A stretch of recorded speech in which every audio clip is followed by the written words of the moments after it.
السلام علیکم۔ میں آج اس موقع پر آپ سے پاکستان میں تعلیم کے مسائل کے اوپر کچھ بات کرنا چاہتا ہوں۔ پاکستان کے تعلیم کے مسائل بہت گہرے ہیں۔ اگر فرض کیا تعلیم کا کوئی انڈیکس ہوتا دنیا میں جہاں پہ یہ دیکھا جاتا کہ کس کس قوم کے اندر تعلیم کے بارے میں کتنی سنجیدگی پائی جاتی ہے اور کتنا وہاں کے باشندوں کو تعلیم ملتی ہے، تو یقیناً پاکستان بہت بہت بہت پیچھے ہوتا۔ ایک انڈیکس ہوتا تو ہے ہیومن ڈیولپمنٹ انڈیکس، اس میں تعلیم کے علاوہ اور بہت سی چیزیں ہوتی ہیں، لیکن ہمیں افسوس اس وقت ہوتا ہے جب ہم یہ دیکھتے ہیں کہ دنیا میں بڑے ممالک ہیں جو آپس میں مستقل سبقت لینے کے لیے کوشاں ہوتے ہیں کہ ان کا تعلیمی نظام دنیا کا بہترین تعلیمی نظام قرار پائے۔ اس میں کبھی فن لینڈ آگے ہوتا ہے، کبھی سنگاپور آگے ہوتا ہے، کبھی ڈنمارک آگے ہوتا ہے، وغیرہ وغیرہ۔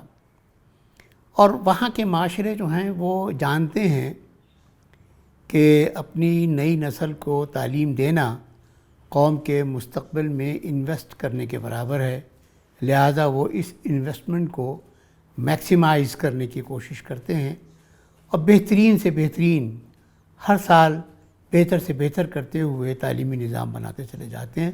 ہم بدقسمت ہیں، ہمارے پاس ایسا نہیں ہوتا۔ ہمارے ہاں تعلیم کو اتنی اہمیت نہیں دی جاتی، نہ معاشرتی طور پہ نہ ریاستی طور پہ۔ ایک مثال سے میں شروع کرتا ہوں۔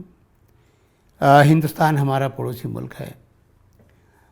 ہندوستان کی جو کل قومی پیداوار ہے وہ پچھلے چند سالوں سے کافی تیزی کے ساتھ بڑھ رہی ہے، تو وہ پاکستان کی کل قومی پیداوار کا تقریباً سمجھ لیجیے گا 6 گنا 7 گنا زیادہ ہے۔ اس کے پاس اتنی دولت ہے کہ وہ خرچ کر سکتا ہے، اور اس کی آبادی بہت زیادہ ہے، ہم سے 6-7 گنا زیادہ بڑی آبادی ہے، 8 گنا شاید زیادہ بڑی آبادی ہے۔ ہم 200 ملین ہیں اور وہ 1300 ملین ہیں، تو 6 گنا سے 6.5 گنا زیادہ آبادی ہے ان کی۔ یہی صورتحال جو ہے وہ تعلیم حاصل کرنے والی عمر کے بچوں کی بھی ہوگی۔ مگر یہ دیکھیے کہ میں ایک حساب لگاتا ہوں کہ جو کل قومی پیداوار ہے اس کا کتنا حصہ تعلیم پہ خرچ ہوتا ہے، تو معلوم یہ ہوتا ہے کہ ہندوستان میں یہ کل قومی پیداوار کا 4.5% خرچ ہوتا ہے تعلیم کے اوپر۔ پاکستان میں یہ حصہ جو ہے وہ 2% سے کبھی آگے نہیں بڑھا، بڑی مشکل سے ایک دفعہ 2% ذرا سا آگے بڑھا تھا، لیکن یہ آج کل جو ہے وہ خاص طور پہ کووڈ کے زمانے میں 2% سے کافی کم ہو گیا ہے۔ یہ کیا مطلب؟ 2% ان کی جی ڈی پی کہیں جا رہی ہے، ہماری جی ڈی پی کہیں اور ہے، اس میں بھی اگر 2% ہے، ان کا 4.5% ہے، تو یہ فرق کتنا بنتا ہے؟ آبادی بھی ان کی بہت زیادہ ہے۔ تو میں نے یہ حساب لگایا کہ فی طالب علم جتنے طالب علم وہاں پڑھتے ہیں اور جتنے ہمارے ہاں پڑھتے ہیں، تو فی طالب علم کتنا پیسہ خرچ ہوتا ہے۔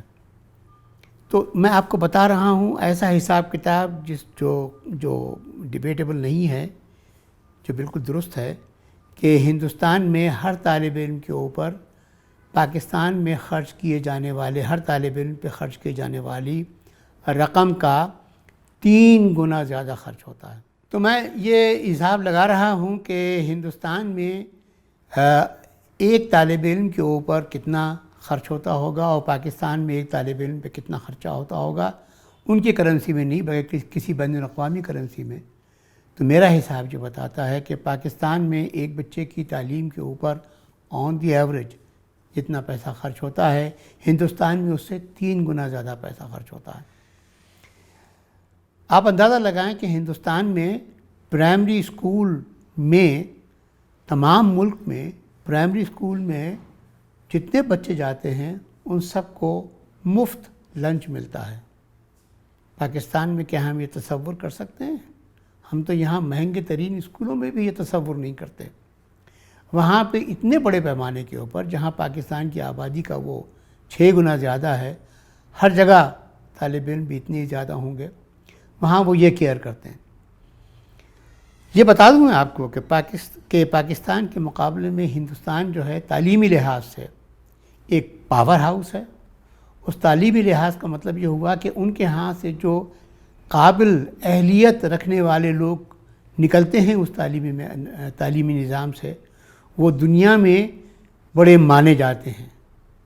شاید یہ بات آپ کو معلوم ہو، مجھے دہرانے کی ضرورت نہ ہو، کہ اس وقت ہماری جو آئی ٹی انڈسٹری کے بڑے بڑے نام ہیں، گوگل ہے، مائکروسافٹ ہے، اور وغیرہ وغیرہ، اور یہ فیس بک ہے، اور جتنے بھی یہ ادارے ہیں، ان میں ٹاپ کی پوزیشنز کے اوپر ہندوستان کے طالب علم ہیں جنہوں نے وہاں جا کے اپنے لیے مقام بنایا ہے۔ پاکستان کا ایک بھی نہیں ہے۔ تو اس سے اندازہ یہ ہوتا ہے کہ ہماری تعلیم ان کے مقابلے میں بہت پیچھے ہے۔ یہ ہمارے ہاتھ سمجھتے نہیں ہیں کہ تعلیم جو ہے وہ قوم کے مستقبل کے اندر ایک انویسٹمنٹ ہے۔ اس کے اندر جو پیسہ لگایا جاتا ہے وہ قوم کا مستقبل سنوارنے میں کام آتا ہے۔ کاش ہمارے حکمرانوں کو یہ بات سمجھ میں آ جائے اور وہ پھر اس پہ کام کرنا شروع کریں۔ دیکھیے کہ اس وقت ہمارے پاس تقریباً 50 ملین بچے ہیں کہ جو تعلیم حاصل کر سکتے ہیں۔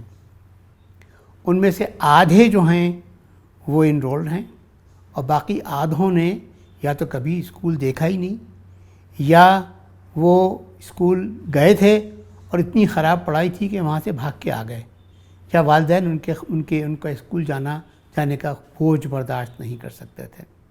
وہ آؤٹ آف اسکول چلڈرن کہلاتے ہیں۔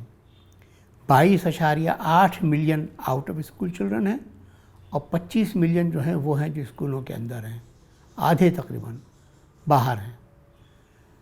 یہ بہت بڑا نقصان ہے۔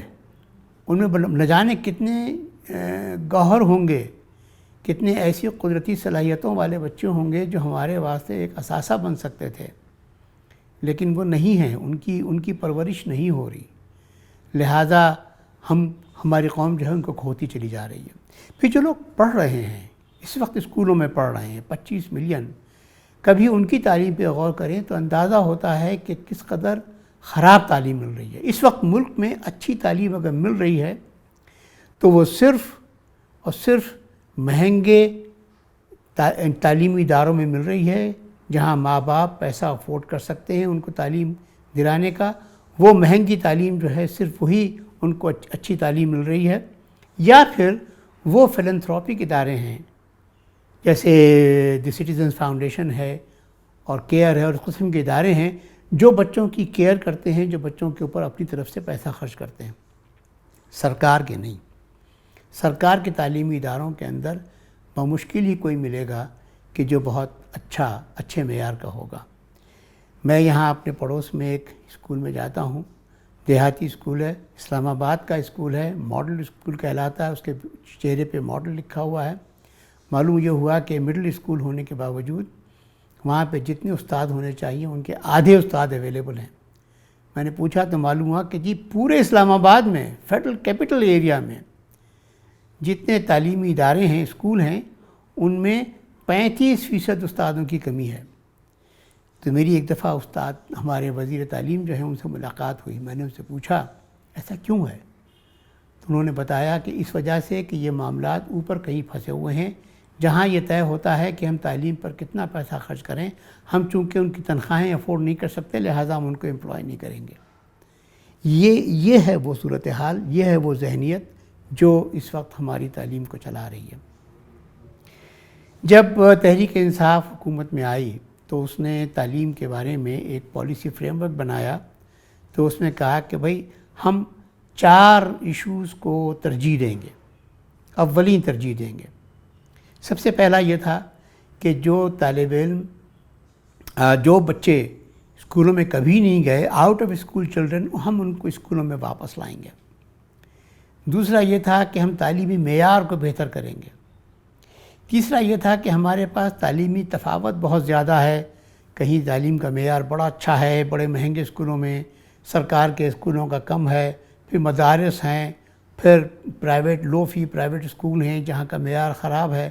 تو ہم یہ جو اپارٹھائڈ ہے، یہ جو امتیاز ہے ملک میں تعلیم کا، ہم یہ برداشت نہیں کرتے ہیں، ہم اس کو برابر کرنا چاہتے ہیں. انہوں نے نعرہ لگایا تھا کہ یکساں نظام تعلیم ہوگا. وہ گھٹتے گھٹتے اب یہاں پہ پہنچا جس کو یکساں نصاب تعلیم کہا ہے انہوں نے. اور میرا خیال یہ ہے کہ میں اس کے بعد بات کروں گا میں کچھ دیر میں کہ یکساں نصاب تعلیم بھی آخر کس شکل میں ہمارے سامنے آیا ہے. اور چوتھی چیز انہوں نے کہا تھا کہ جو یہاں سے پڑھ کے نکلتے ہیں اسکولوں سے، وہ پڑھ کے نکلنے کے بعد بھی انہیں پتہ نہیں ہوتا کہ وہ معاشرے میں کیا کریں گے. ان کو نہ ان کے لیے وہ کسی کام کے قابل نہیں ہے. وہ پھر جا کے وہ کام جو ہے وہ جب کہیں نوکری ملتی ہے تو پھر وہ کام سیکھتے ہیں. تو یوں انہوں نے کہا کہ ہم یہاں پہ لہٰذا ٹیکنیکل ایجوکیشن ہم رائج کریں گے اور پھیلائیں گے. اچھا، انہوں نے جو وعدے کیے یہ 4، ان میں سے 3 وعدے ایسے ہیں کہ جن کے اوپر اگر یہ عمل کرنا شروع کرتے کہ سارے 22 ملین بچوں کو دوبارہ اسکول میں داخل کرنا شروع کرتے، کہ تعلیم کا معیار بہتر کرنے کی کوشش کرتے، اچھے معیار کی تعلیم دینا شروع کرتے اور ٹیکنیکل ایجوکیشن رائج کرنے کی کوشش کرتے، تو سرکار کا بہت پیسہ لگتا. میں آپ کو یقین سے بتا رہا ہوں کہ اگر اس کے اوپر صحیح طریقے سے کام ہو تو جی ڈی پی کا 10% لگے گا اس کے اوپر. ظاہر ہے وہ تو ہم نہیں کر سکتے، ہماری ترجیحات تو کوئی اور ہیں. لہٰذا انہوں نے سوچا کہ وہ کام کریں کہ جس پہ نہ ہینگ لگے نہ پھٹکڑی، اور کام بھی ہو جائے، ہم کہہ بھی دیں کہ جی ہمارا بڑا کارنامہ ہے. اور وہ یہ تھا کہ انہوں نے ایک نصاب بنا دیا، نیا تعلیمی نصاب بنا دیا، یکساں نصاب تعلیم بنا دیا.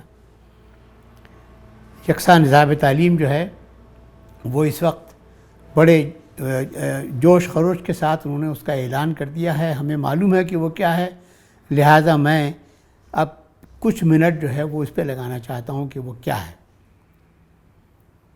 سب سے پہلی بات جو ہے وہ تو یہ ہے کہ یہ اگر کلیم ہے کسی کا کہ یہ کوئی نئی چیز ہے تو یہ بڑا غلط کلیم ہے، صحیح نہیں ہے.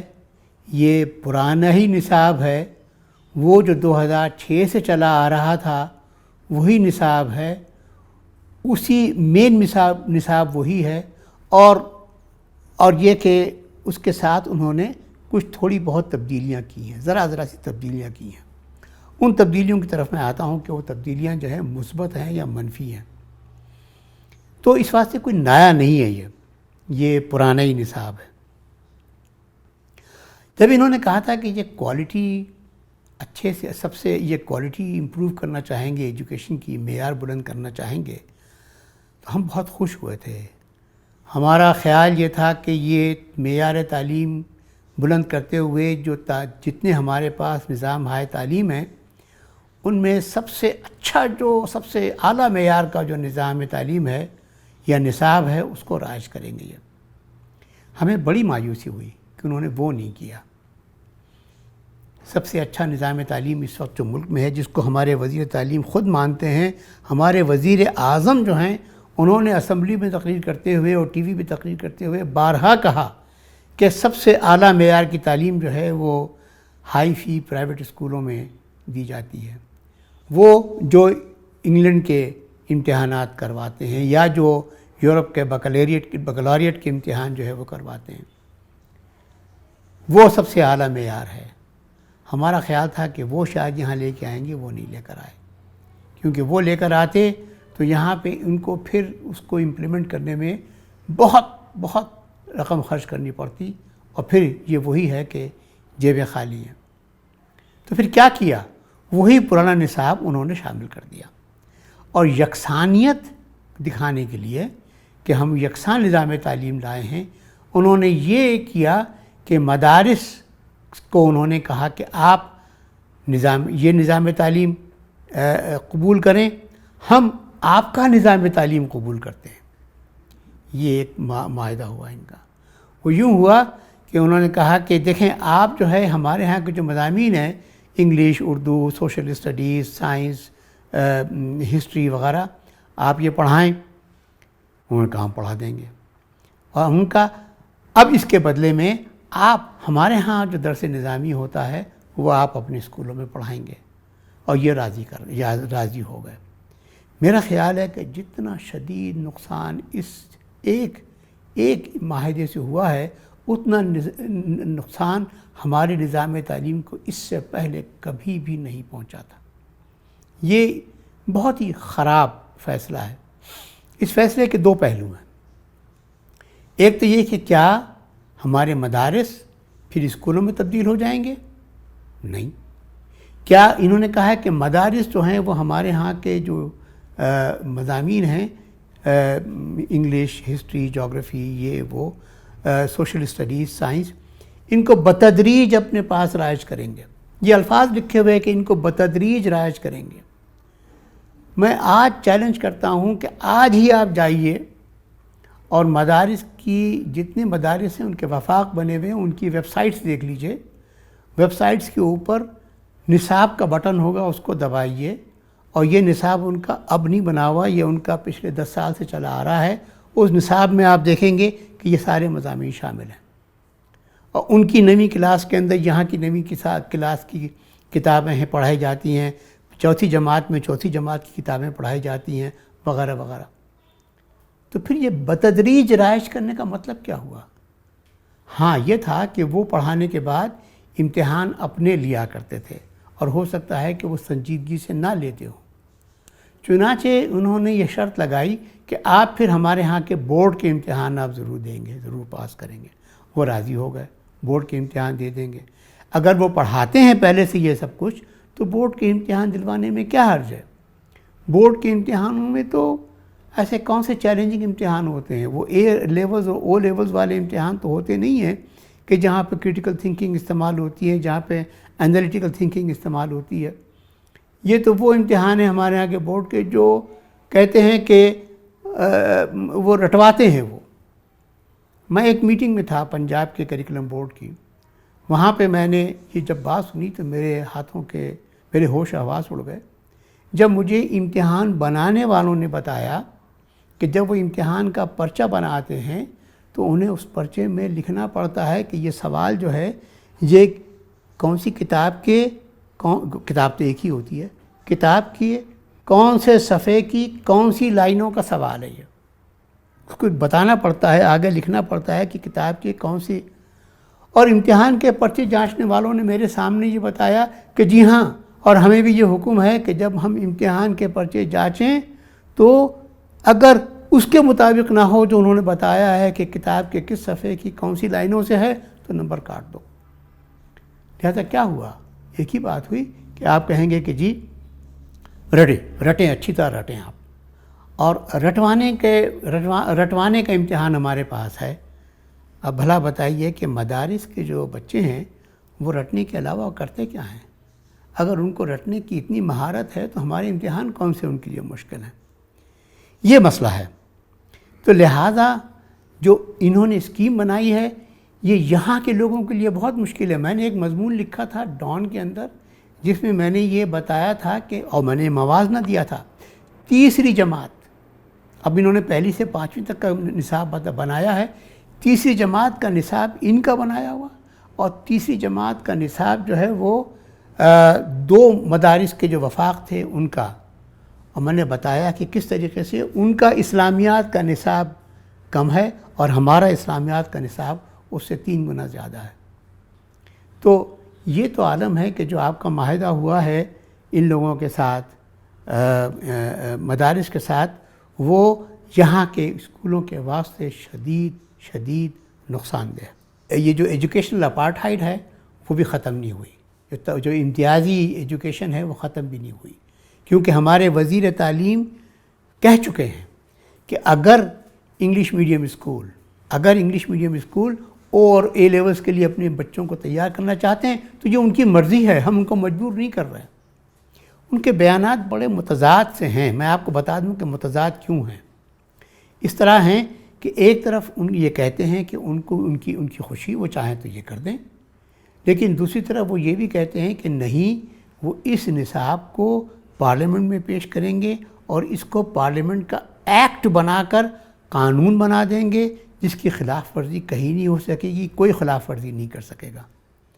یہ تو دو متضاد باتیں ہیں، ایک ہی وزیر کی دو متضاد باتیں ہیں۔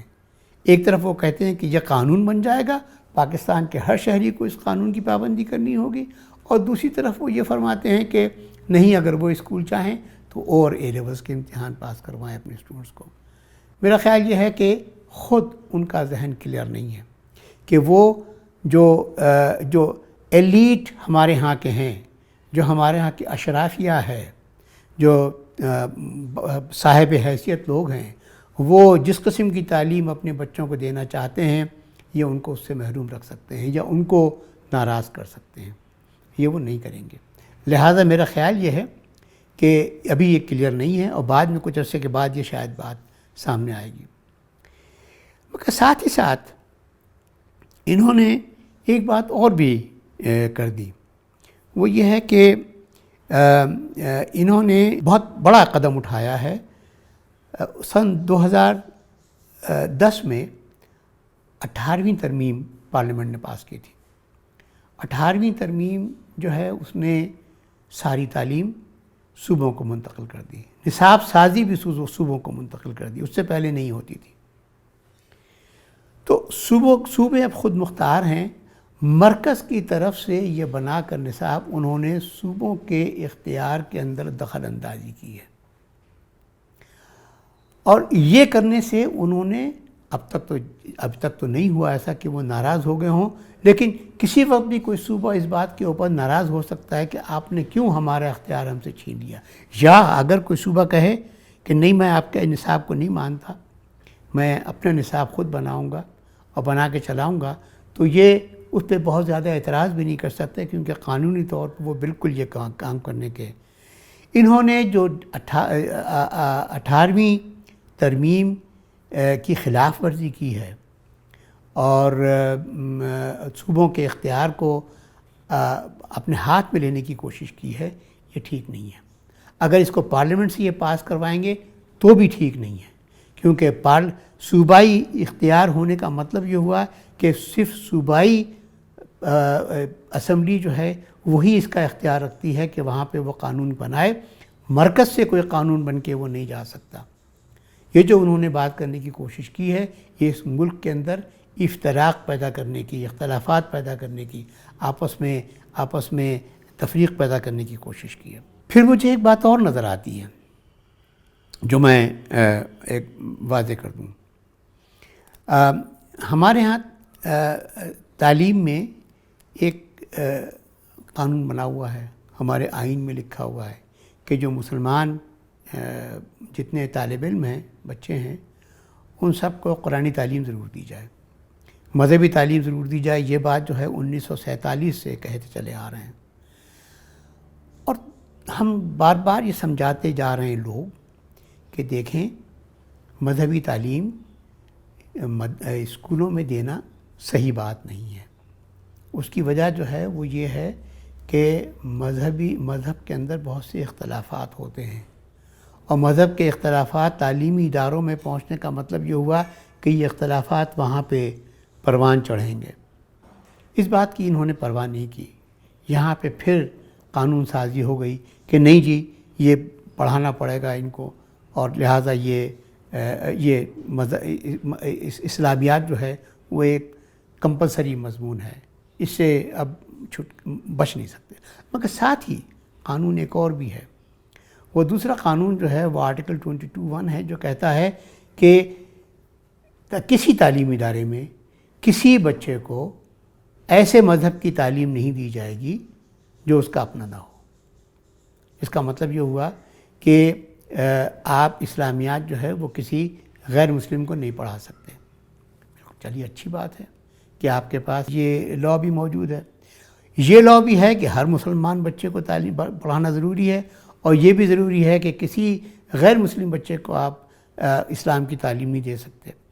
چنانچہ اسی کے مطابق اسلامیات کا مضمون جو ہے وہ کمپلسری ہے مسلمانوں کے واسطے، اور غیر مسلموں کے واسطے کچھ اور مضامین ہیں اس کے متبادل کے طور پہ۔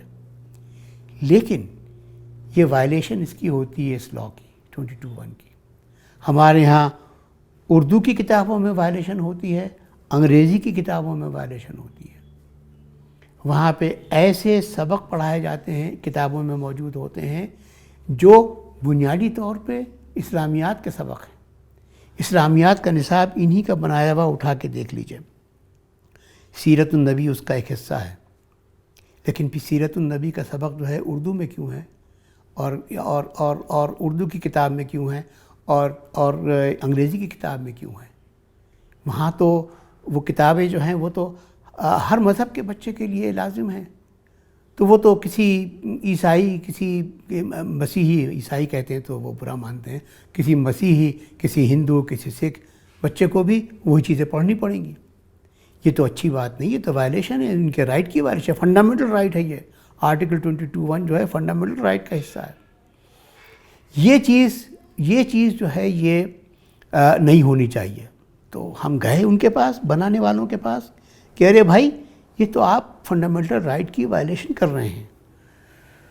تو انہوں نے کہا بھائی مگر یہ تو ہوں گے، تو ایسے کرتے ہیں کہ ہم کتاب میں ایک ہدایت لکھ دیتے ہیں ٹیچرز کے لیے کہ جب ایسے سبق آئیں تو وہ غیر مسلم بچوں کو کلاس سے باہر نکال دیا کریں۔ عقل حیران ہے، یہ کیسے ہوگا؟ وہ بچے باہر نکل کے کیا کریں گے اور ان کو اس کے متبادل کیا ہوگا؟ ان کے امتحانوں کے اندر جو سوال آئیں گے ان اسباق کے بارے میں، ان کا وہ کیا کریں گے؟ جی ان کو کہیں گے کہ وہ غیر مسلم بچے جو ہیں ان سوالوں کے جواب نہ دیں، ان سوالوں کے جواب نہ دیں، کمپلسری سوال ہو وہ جواب نہ دے، تو گویا امتحان کے پیپر چیک کرنے والے کو وہ بچہ آئیڈینٹیفائی کرتا ہے کہ جی میں غیر مسلم ہوں، اور غیر مسلم آئیڈینٹیفائی کرنے کا مطلب یہ ہوا کہ وہ ان کے تعصب کا شکار ہو۔ پھر اگر ان میں کسی میں تعصب ہے تو یہ غلط بات ہے۔ آپ کو سوچنا چاہیے کہ یہ چیزیں نہیں ہونی چاہیے۔ یہ چیزیں ان کے اندر موجود ہیں، ابھی تک موجود ہیں، ابھی تک جو نیا نصاب نکال کے یہ لائے ہیں، یکساں قومی نصاب، اس کے اندر یہ چیزیں موجود ہیں۔ حمد موجود ہے، نعت موجود ہے، اور اس کے بعد حمد و نعت کے اسباق کے اندر جو مشقیں ہوتی ہیں سبق کے آخر کے اندر، ان کے اندر عربی صورتیں بھی ہیں، ان میں درود بھی ہیں، ان کے اندر آیتیں بھی ہیں، اور سب کچھ ہے شامل۔ یہ سب چیزیں شامل ہوں گی۔ پھر اگلا سبق سیرت النبی ہے، اس کے بعد کسی خلیفہ ہمارے جو خلفائے راشدین ہیں ان میں سے کسی کے اوپر سبق ہوگا، ہماری امہات المومنین جو ہیں ان میں سے کسی پہ سبق ہوگا، وغیرہ وغیرہ۔ یہ سب یہاں پہ کتابیں لکھنے والے لکھیں گے۔ آپ کو یہ ہم نے کہا کہ آپ لکھیں، یہ ہدایت لکھیں کہ ایسی کتابیں جو ہر مذہب کے بچوں کے لیے پڑھنا لازم ہو، ان کتابوں کے اندر کسی بھی مذہب کی کوئی بھی چیز نہ ہو۔ آپ تو اسلامیات پڑھا رہے ہیں مسلمانوں کو، اب کیا ضرورت ہے کہ آپ انہیں اردو میں بھی پڑھائیں، انگریزی میں بھی پڑھائیں، اور شاید اور جگہوں پہ بھی پڑھائیں؟ یہ بات جو ہے یہ ابھی تک ان کی سمجھ میں نہیں آئی ہے، ابھی تک یہ سمجھ میں نہیں آئی ہے، اور میرا خیال یہ ہے کہ یہ وہ چیزیں ہیں جو ہمارے ہاں کی غیر مسلم آبادیوں کو بہت بہت ناراض کریں گی۔ یہ ملک میں انتشار پھیلانے کے برابر میں ہے کہ آپ کے آبادی کا ایک حصہ جو ہے وہ آپ کے ان تمام قوانین سے ناراض ہو۔ یہ تو غلط بات ہے۔ تو یہ جو ہے نیا نصاب، اس کے بارے میں میں نے یہ باتیں بتائیں ہیں آپ کو۔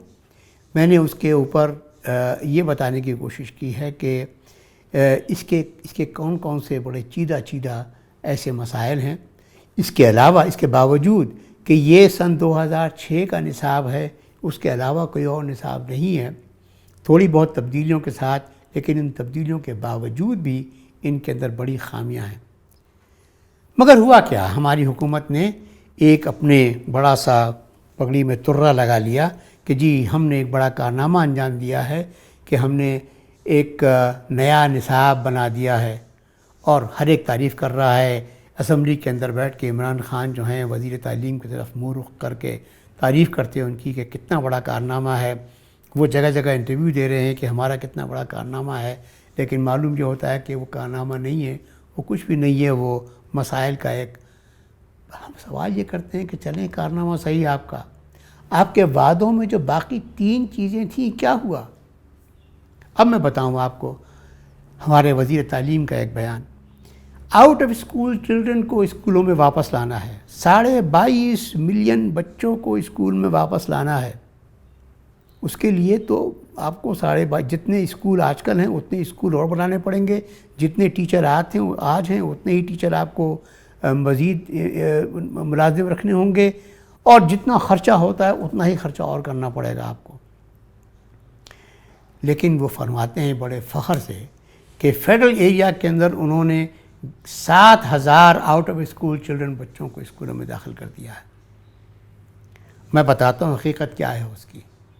میں ایک اسکول میں جاتا ہوں، یہاں پہ دیہات کے ایک اسکول میں، میرے گھر کے بہت قریب ہے، اور وہاں جا کے معلوم ہوا کہ جی ہدایت یہ ہے کہ داخلہ لینے کوئی بھی آئے کسی کو منع نہیں کرنا. تو 30 کی کلاس ہوتی ہے، 60 بچے بیٹھے ہوتے ہیں. 20 کی کلاس ہوتی ہے، 40-50 بچے بیٹھے ہوتے ہیں. 2 کی بینچ ہوتی ہے، اس کے اوپر 4 گھس کے بیٹھے ہوتے ہیں. اور یہ عالم ہے. تو اس کو وہ کہتے ہیں کہ ہم نے جی آؤٹ آف اسکول چلڈرن کو اسکولوں میں داخل کر لیا. وزیر تعلیم صاحب، آپ اپنے دفتر سے نکلیے، اسکولوں میں جائیے، جا کے دیکھیے، خاص طور پہ دیہات کے اسکول. دیہات بہت دور کے دیہات نہیں، میں قبائلی علاقوں کی بات نہیں کر رہا، میں اسلام آباد کے مضافاتی علاقوں کی بات کر رہا ہوں. وہاں جا کے دیکھیے کہ اسکولوں کی کیا حالت ہے. ان کے میں نمبر آپ کے پاس لے کے گیا تھا. آپ کو میں نے بتایا تھا کہ یہ اسکول ہے جس کے اندر آدھے ٹیچر جو ہیں وہ ابھی تک اویلیبل نہیں. آپ نے اپنی نوٹ بک میں اسکول کا نام لکھا تھا اور یہ بات لکھی تھی اور کہا تھا اچھا میں دیکھتا ہوں. ایک بھی ٹیچر اس کے بعد وہاں پہ زائد آیا نہیں. یہ تو عالم ہے کہ آپ اپنے دفتر میں مجھ سے وعدہ کر کے بھی آپ نے وہاں پہ ایک بھی ٹیچرز کی تعداد پوری نہیں کی. آپ وہاں پہ طالب علم جو ہیں 2 گنے کر دیے وہاں پہ آپ نے.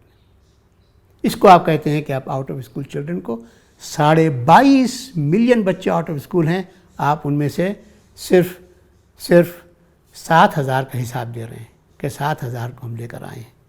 تو لہٰذا میں یہ سمجھتا ہوں کہ یہ جو ہیں چیزیں یہ دکھاوا ہے. یہ دکھاوا ہے. اس میں ہمارے ہاں کی تعلیمی صورتحال بہتر نہیں ہوگی. ہمارے ہاں کی تعلیمی صورتحال کو بہتر کرنے والے جو اچھے لوگ ہیں وہ لوگ ہیں جو مخیر لوگ ہیں، جو سرکاری اسکولوں کو جا کے اڈاپٹ کرتے ہیں، وہاں کے تعلیمی معیار کو بہتر کرنے کی کوشش کرتے ہیں، جو اپنے ہاں اپنی مرضی سے پڑھاتے ہیں، اپنا وقت دیتے ہیں، پڑھاتے ہیں. وہ استاد ہیں ایوب ماسٹر جو F6 کے اندر ایک کھلے پارک کے اندر بچوں کو پڑوس کی بستی کے بچوں کو بلا کے پچھلے 12 سال سے فری ٹیوشن پڑھا رہے ہیں. وہ ہیں بڑے ہمارے ہیں. آپ جو ہیں جو وعدے کر رہے ہیں ان میں سے ایک بھی ملک کی تعلیم کو بہتر کرنے والا نہیں ہے. Thank you.